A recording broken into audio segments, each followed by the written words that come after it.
I got kind of a neat one for you guys. Needs and Wit. And I want to extend the word wit to witness your unmet needs. What does it mean to be safe in a marriage? We both know that's not true because I believe sex is the checkered flag. I'm Cass. I'm Kathryn. How to reconnect after separation. Welcome to the MorrowMarriage podcast. We are going to get into insecurity. I noticed on our downloads, this is a heavy download. A couple of the podcasts, anything that's about insecurity. And Kathryn and I have a little bit of conflicting opinions on this, so let's get into it. Leave a super awesome review. Send us an email with what you want us to cover. DM us, DM me, Cass Foster Morrow on Instagram. We'll address what you're going through. We're MorrowMarriage. Let's flip divorce statistics with the new marriage. Welcome to the MorrowMarriage podcast, guys. Today, I got kind of a neat one for you guys. Needs and Wit. And I want to extend the word wit to witness your unmet needs. You know where I'm going with this? No. Okay. All right. Everybody starts in a relationship and they talk about what they need, hopefully. Okay.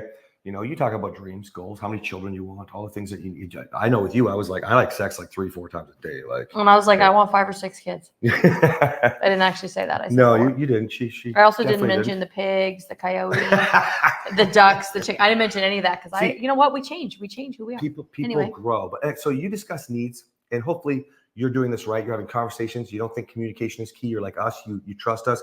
Conversation is where it's at. Okay. When you do that, you start expressing your needs more. Now, when your needs are unmet, I want you to realize there are things that you do along the way that start to, well, you basically make sure that your needs don't get met by your partner. Okay. So the self-sabotage. Yeah. I can't tell you the reason why I tied this to wit, because there's a lesson in my program. I say, don't use wit as a weapon, use wit for good. Okay. So the examples, one of the examples I would use would be like the whole turkey breast, cutting the turkey breast. You know, there's a meme that goes around, and you know, actually, I don't know if it's a meme or if this I'm going to get today. I'm pretty sure that's Someone what said it. Doug said it to my adoptive father. Said it to my mom. This only turkey breast, or the only breast I'm going to get today, or something like that. Mm-hmm. I remember, I'll never forget it. And like, I didn't get it back then, but now I get it quite nicely, right? Like, if you say that, you're putting a negative tone out. Well, you wanted to touch more than just the turkey breast. Right? Assumingly. Is that a word? Assumingly? I don't know, but you're the wordsmith. I don't know. Yeah. Assumingly, you wanted more. That's why you made that. You wanted some action. Sarcastic comment. That's right. So it's using wit as a weapon, because how are you going to annoy somebody? Well, wait. I mean, maybe she'll just lay there and do a job after you do that. She'll take pity on you and your frustration, but that doesn't last long. I mean, listen to what we talk about all the time, guys. So a lot of the times, your needs aren't being met. It's because of you. Now, it's well beyond saying stupid, passive-aggressive remarks. Yeah, of course. Okay. I mean, sometimes you'll just really lay in and talk about blaming them, right? You know, especially with sex. When you talk about sex, like how many times did I say, why don't you want me? What would work? What would turn you on? Like, talk about Debbie Downer. Do you think she wants to get down with me? No. Like, you're on it and on it and on it. And then other times you're focused. So think about that. I'm going to walk them through a little journey here. Okay. So I could tell Kathryn was disconnecting. So I would say these things like, what would get you going more or whatever. Okay. To the point where it starts to really get disconnected, right? Because now it's a real chore. It's not that she was even just doing it. It's like, and I got to have these talks all the time.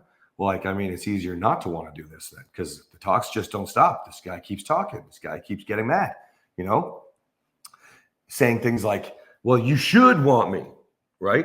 Like, because now you're defending yourself. Because he was irresistible when he was calling me names every day. It's irresistible, ladies and gentlemen. I really should have wanted him way more back then. Oh my gosh. Anyways, okay. So, and then hindsight is 20/20, they say. Yeah, that's right. Now, in any case, fast forward to when Kathryn was really at a point where she was like really trying to connect again, really trying to make this happen. And you were really like, I remember this is Eaton, and I remember. She was actually. He says Eaton because that's where we live. Yeah. We're not eating anything. Eaton Terrace was the name of the street.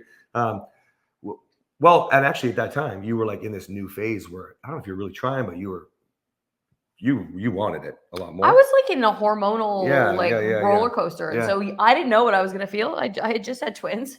I didn't know. Yeah, and so wanted my needs shifted from where we were talking about a moment ago, right? Where I just wanted her to want me. Now I'm getting that met. You know what happened was This is so this is ridiculous, where it you gets guys. ridiculous, guys. I hope some of you can resonate and learn from this and know that you're not alone. Now that I was getting my wife, like, I mean, I'm not going to get into the whole story. I'll just say it like this. Imagine like your wife's just completely naked and she's like, let's go, super excited. Yeah. Okay. And I won't get into graphic detail, but come to think of it, that was awesome. No, just I did. But anyways, so my needs shifted. Okay. And now it's called a moving target. Narcissists do that. Okay. So I met the target and now he moved the target. And now all of a sudden I'm all over him and he's like, tell me you want me. And I'm like, I want First you. it was like, why? Why do you want me? Like all of a sudden, like what changed? Right? In the middle of sex. Sometimes in the middle of sex, stopping. And then why? How is this happening? Okay. And then, because that was a deep-seated need of, I need to know why I'm good enough. Probably so I could do it again. I don't know. Really probably had nothing to do with me. Like she said, hormones. Okay. And then it turned into a need of like, say the exact thing that I need. Tell me you need me.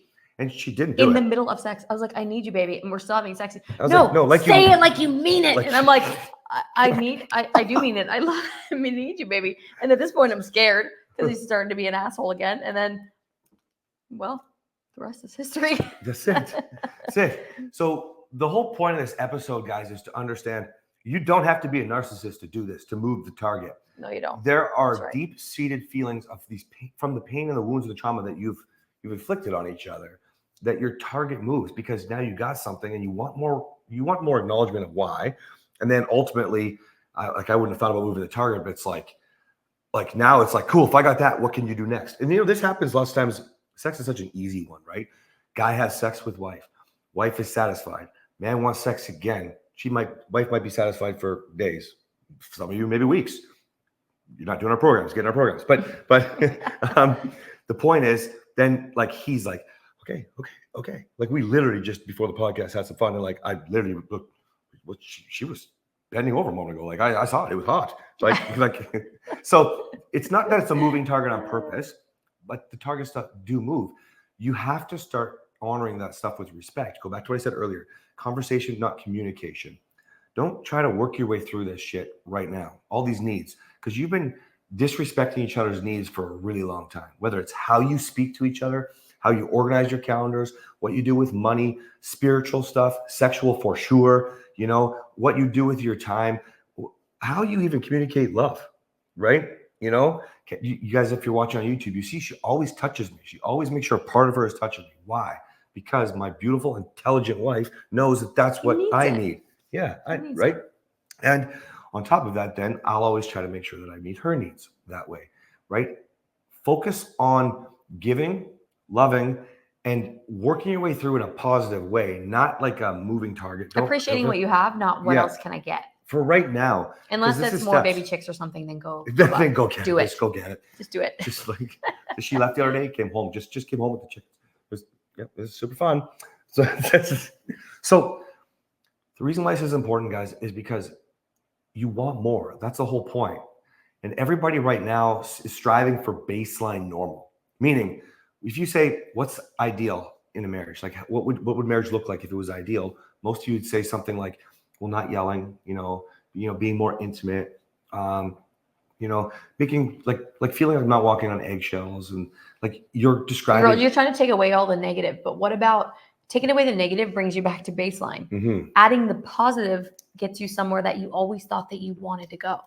The fairy tale. Women are lying if they say that they didn't think about having the Prince Charming, the king of their household, mm-hmm. the little babies. That maybe not everybody wants pets, but as little girls, we have this vision that we want for our lives, mm-hmm. and we don't ever think, I want a husband that doesn't yell at me. Unless you grew up in a home with a lot of yelling, and then you do say that. But again, that's just normal. Yeah. Not yelling. We gave an example earlier today because we have Dennis is staying with us. This is a team member of ours from California. He's staying with us. And I said, Dennis, did you ever hear the kick the dog story?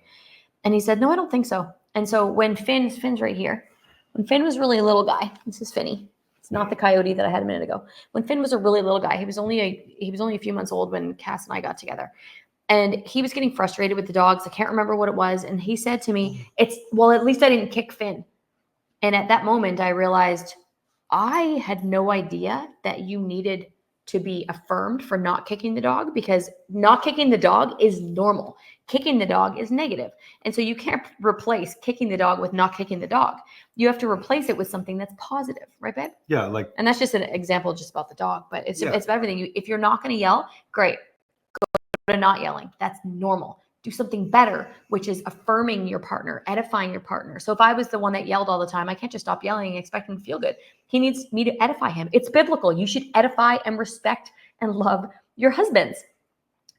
The Bible says everything for what the husband should do too. I'm talking to the women right now, but whatever you're doing, stopping it does not bring you anything more than normal. And if you want to be normal, I mean, stop watching our podcast, because that's not what we want for you. We want you to be so far above everybody else, right, babe? yeah, the So new that marriage. even if you're not the fairy tale, maybe that's not what you want. Maybe, like, who knows what you want, but normal, average is not what we want for you. We Yeah. want the new marriage.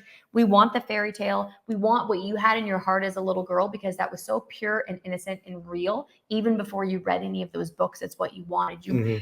I always say you could take a couple of blocks and a girl will turn it into a baby. A boy will turn it into a gun. Yeah. And shoot does 2 guns, I think. I don't know Yeah. how to shoot a gun, obviously. So here's the thing, and if you're not biblical, and I'm going to use a man here for example, think about all that, how the sex target moved, okay, and where that's going for you, okay, going to what Kathryn is describing, not creating normal. You're not going to have that kind of passion, intimate connection if you don't have the above normal. I mean, society's normal. You need to be above that with stuff that we're talking about, because we talk about conversation, not communication. When you were having incredible, mad, passionate sex, okay, when that was going on, you were having conversations. You weren't using communication skills, okay? You were topic to topic, laughing. You didn't care if you didn't get to finish your sentence, because you loved hearing your partner's every Angelic word. voice. Yeah, angelic voice, your combination of Fergie and baby Jesus. Mhm. And so when you understand this, now those unmet needs, okay, what'll happen is you'll actually start having your needs met. And I like to tell men, I mean, I think maybe, I don't know if you agree with this the other way around, but you have needs you didn't even know you had that your wife will start to fulfill. Okay? Make sense? True. Mm-hmm. Both sides. All right, guys. Disrupting Divorce. The new man is out. If you're not in the United States, Amazon, Kindle, KDP, all these other places will have it as well. But if you're in the United States, it's going to be the best price for shipping if you order from newrockpress.com/DD. Go get your life. Bye. Bye.